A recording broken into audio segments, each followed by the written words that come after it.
তো আজকে সকালের ব্রেকফাস্টটা একটু অন্যরকম। তো আজকে ব্রেকফাস্টে খাচ্ছি হচ্ছে ওটস। আর এখানে ওটস কিন্তু দুধ দিয়ে নিচ্ছি না, মানে গরম জল। তার সাথে আছে গুড়, গুড়টা হচ্ছে পাটালি গুড়। আর তার সাথে কলা। তো এই হলো আজকে ব্রেকফাস্ট। আর সাথে একটুখানি কাজু বাদাম নিয়ে নিয়েছি, না নিলেও হতো। আর দুধটা দিয়ে খাবো না কেন, তোমাদের দাদা দুধ খায় না। তো আমি ভাবলাম যে আমি না হয় দুধ দিয়েই খাই, তারপরে দেখলাম থাক, একার জন্য আবার সেই ফ্রিজ থেকে দুধের প্যাকেট বার করে আবার দুধটা একটু গরম না করে তো খাওয়া যায় না। ঠান্ডা দুধটাই খাওয়া যায়, যেটা হচ্ছে গোল্ডের, যেটা আমুল গোল্ড। কিন্তু যেহেতু শীতকাল, তো ঠান্ডা দুধটা খেতে ইচ্ছে করলো না, সেজন্য গরম জলেই খেলাম আমি। তো খেতে কিন্তু খারাপ লাগেনি, বেশ ভালোই লাগলো। তোমাদের দাদা এরকমভাবে ওটসটা খায়, তো আজকে আমিও খেলাম। তো বেশ ভালো একটা শর্টকাট ব্রেকফাস্ট আর কি। যারা একটু হেলথ কনসাস, যারা একটু ডায়েট করছো বা একটু হেলদি খেতে পছন্দ করো, তো সেক্ষেত্রে তো এটা খুবই ভালো একটা শর্টকাট, একটা সিম্পল ব্রেকফাস্ট। তো চলো এখন খাওয়া দাওয়া করে তারপরে আমি রান্না করব। আজকে সকালে সমস্ত কাজকর্ম হয়ে গেছে। আর আজকে একটু লেট করেই ব্লগটা স্টার্ট করলাম। এখন ওই 10:30 মতো মনে হয় বাজে। তো আজকে হচ্ছে মঙ্গলবার। তো মঙ্গলবার সকাল 10:30 থেকে ভিডিওটা স্টার্ট করলাম। তো চলো খাবারটা খেয়ে নিই, তারপরে একবারে তোমাদের সামনে এসে কথা বলছি। আর এখন রান্নার জন্য আমি ভাতটা অলরেডি চাপিয়ে দিয়েছি, আর তারপরে সবজিটা এখন রান্না করব।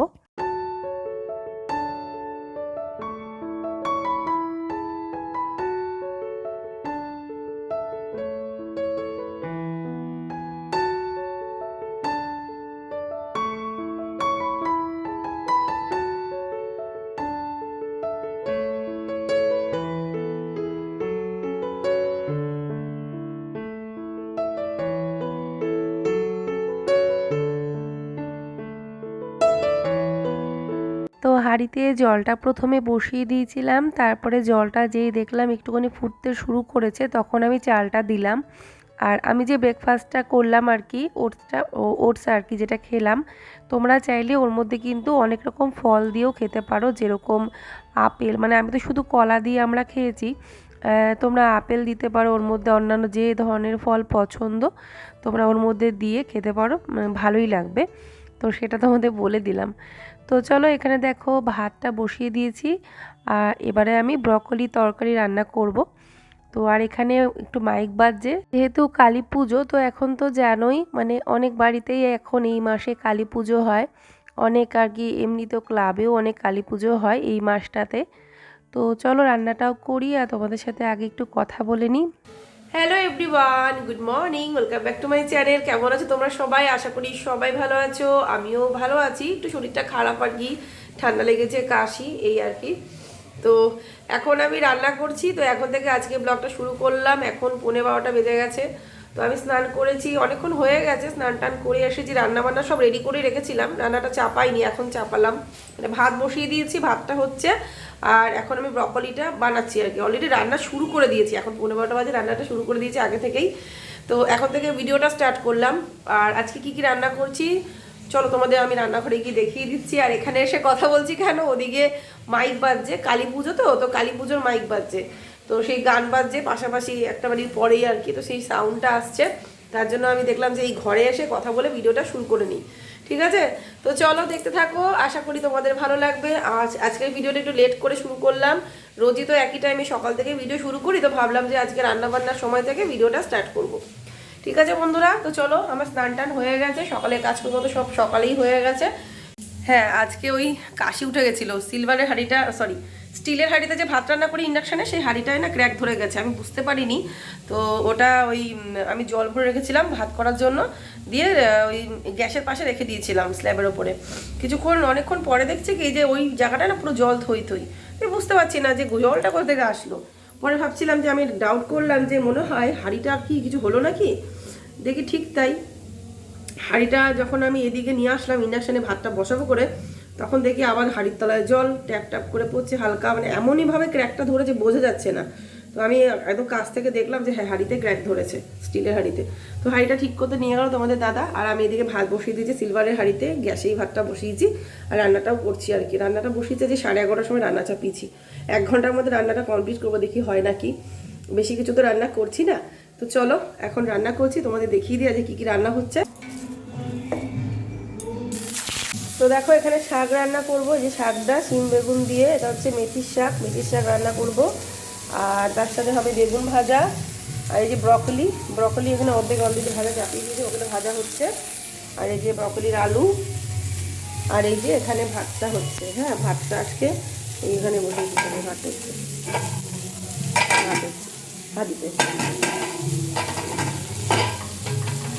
হাঁড়িতে ভাত হচ্ছে। চলো এখন রান্নাটা করি।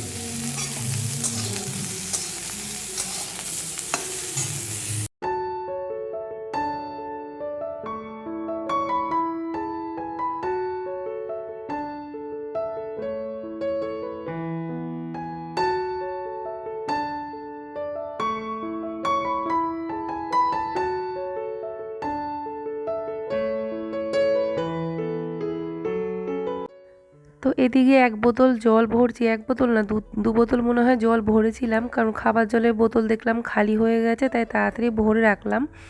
আর এখানে আমি রান্নাটাও একদিকে করে নিচ্ছি, মানে একদিকে কড়াইতে খুন্তি চালাচ্ছি, একদিকে জল ভরছিলাম, এভাবেই কাজ করছিলাম আর কি, যেহেতু আজকে অলরেডি লেট হয়ে গেছে।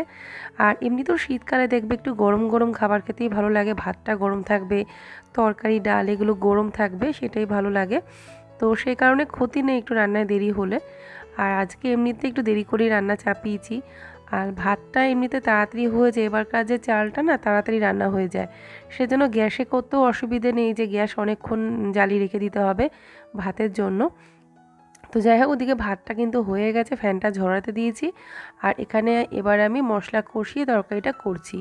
আর তোমাদের দাদা এসে গেছে, ও হাঁড়িটা ঝাল দিয়ে নিয়ে এসেছে, দিয়ে আমাকে দেখালো, কিন্তু তাতেও কোনো লাভ হয়নি, হাঁড়িটা আর কোনো কাজে লাগবে না। তো দেখা যাক কী করি আর কি, নতুন না হলে একটা হাঁড়ি কিনে নিতে হবে। আর আমার গলাটায় না খুব ডিস্টার্ব হচ্ছে, কদিন ধরে জ্বর কাশি সর্দি মানে এরকম ভুগছি। তো মানে ওষুধ খাচ্ছি, যে কোনো কিছু তো জানোই, এখন কাশি হলে সারতে খুব সময় লাগে, সহজে সারতে চায় না।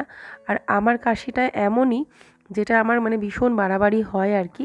মানে আমি যে ভয়েস ওভার দেবো, কথা বলছি, মানে ভিডিওটা যে বানাচ্ছি, তাতেও আমার সেই গলা খুসখুস করে কাশি আসে। তো সেই জন্য আমি ভিডিও ঠিকমতো দিতে পারছি না তোমাদেরকে, মানে পুরোপুরি একদম সুস্থ না হওয়া পর্যন্ত।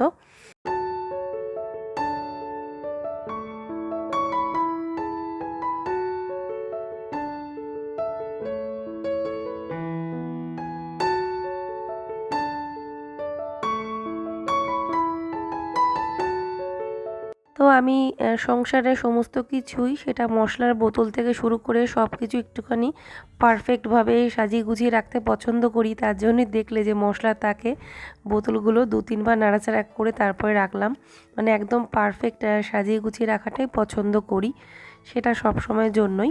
হ্যাঁ, শরীর টরীর খারাপ হলে সেটা একরকম, তখন তো আর সেভাবে কাজ করা যায় না। তো যাই হোক, তোমাদের সাথে কথা বলতে বলতে এদিকে রান্নাবান্না কমপ্লিট হয়ে গেছে। তো আজকে আবার লাঞ্চ থালিটা আমি শর্ট ভিডিওতে তুলছিলাম আর কি। তো চলো এখন ভাতের থালাটা সাজিয়ে নিই, তোমাদের দাদাকে খেতে দেবো, খেয়ে দিয়ে এখনই বেরোবে, ও যাবে কলকাতা, তো চলে আসবে আবার। তো সেই কারণেই আমি খুব তাড়াতাড়ি করে রান্নাটা কমপ্লিট করে ওকে খেতে দিয়ে দিলাম। তো দেখো এখানে ব্রকলি দিয়ে আলু দিয়ে তরকারি, তার সাথে আছে ডাল, আর মুগ ডালের সাথে আছে লেবু, একটা কাঁচা লঙ্কা, আর আছে শাকটা হচ্ছে মেথি শাক। তো আর বেগুন ভাজা। তো এই হলো আজকে লাঞ্চ থালি। তো চলো এখন খেতে দিয়ে দিলাম, আর খেয়ে নিক। আর সাথে চাটনি করেছিলাম, চাটনিটা মানে নামাচ্ছিলাম তখন, সেজন্য আর এই প্লেটে দেখাতে পারিনি। আর এই যে চাটনিটাও রেডি হয়ে গেছে, এখন ওকে দিয়ে দেবো। তো চলো খাওয়া দাওয়াটা হয়ে যাক। আর আজকে আর কিছু শেয়ার করতে পারিনি।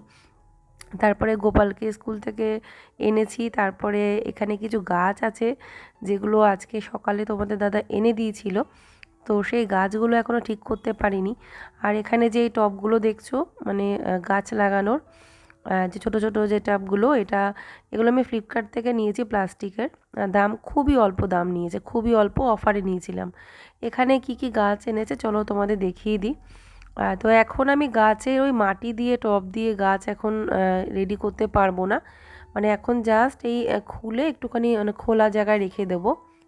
মানে এমনি বাঁধা রয়েছে তো এরকম প্লাস্টিক দিয়ে, এরকম পেপার দিয়ে, তো সেগুলো খুলে খুলে আমি এই টবের মধ্যে বসিয়ে বসিয়ে রেখে দিচ্ছি গাছগুলো। মানে একটু হাওয়া বাতাস লাগবে, রাতে শিশিরটা লাগবে, আর সেজন্য আমি এরকম খোলা উঠোনে এরকম সাজিয়ে রেখে দেবো। তারপরে মাটি এনেছে, তোমাদের দাদাকে একজন মাটি দিয়ে গেছে, ওরই পরিচিত এক ভাই, তো ওই মাটি দিয়ে গেছে গাছ লাগানোর জন্য। আমাদের তো বাড়িতে মাটি নেই, তার জন্য ওই কারণেই আমি গাছ করতে পারি না। মেন হচ্ছে মাটির অসুবিধে, সে মাটিও বস্তা ধরে কিনে কিনে আনতে হবে। আর অত সময় কার আছে বলো, আমার হাজব্যান্ড তো ব্যস্ত থাকে, ওর এত সময়ও নেই। তাও আমি বলেছি আজকে, কত আগে ওকে গাছের কথা বলেছি, এই মঙ্গলবার ওর মনে ছিল, তার জন্য গাছ এনে দিয়েছে। মানে একটু ফ্রি ছিল আর কি, তাড়াহুড়ো ছিল না, নাহলে তাড়াহুড়োর মধ্যে এ সমস্ত কিছু হয়ও না। আর আমি যে যাব, আমার শরীরটাও ভালো নেই, নাহলে আমি সাথে যেতাম গাছ আনতে, তো ও এনে দিয়েছে। তো যা বলেছি মোটামুটি আমি বলেছিলাম যদি গাছ আনো তো চন্দ্রমল্লিকা আনবে, আর হচ্ছে ওই পিটুনিয়া বলেছিলাম, তো আর একটা গাঁদা ফুল গাছ আনতে বলেছিলাম। তো এখানে দুটো গাঁদা ফুল গাছ নিয়ে এসেছে, আর দুটো চন্দ্রমল্লিকা এনেছে, আর পিটুনিয়া এনেছে, দুটো পিটুনিয়া এনেছে আর কি। তো চন্দ্রমল্লিকার যেটা এটা হচ্ছে রেড ঠিক না, মানে একটুখানি হালকা রানি টাচ আছে আর কি, মানে ডিপ রানি কালার আর কি। আর এই যে সাদা চন্দ্রমল্লিকা তো খুব ভালো লাগে, তো গোপাল ধরছিল ফুলগুলো হাত দিয়ে। আর তো বলেছিলাম যে কুড়ি সমেত গাছ আনতে, তো মানে ফুল ফোটা নিয়ে এসেছে, বলছে কুড়ি সমেত এখন আর পাওয়া যাচ্ছে না অত, মানে এমনি ফুল থাকছে এই গাছে কিছু। তো চলো এই গাছগুলো এখন এরকমই থাকবে, এখন কিছু করব না। তোমাদের দাদা ও যখন ফ্রি হবে ও কালকে হয়তো গাছগুলোকে টাবে লাগিয়ে দেবে। তারপরে দেখি গাছগুলো কত যত্ন করতে পারি, কদিন ঠিকঠাক রাখতে পারি। তো আরও কটা ভাবছি সামনের মঙ্গলবার আরও কটা গাছ নিয়ে আসতে বলবো, যেহেতু মাটি আছে এখন, সুন্দর গাছগুলো সাজিয়ে গুছিয়ে লাগিয়ে নিলে শীতকালটা বেশ ভালোই লাগবে। তো চলো বন্ধুরা, আজকে ভিডিওটা আমি এর বেশি বড় করতে পারলাম না, এখানে এন্ড করলাম। ভালো লাগলে অবশ্যই লাইক করো, শেয়ার করো, কমেন্ট করো, সাবস্ক্রাইব করো। রাধে রাধে।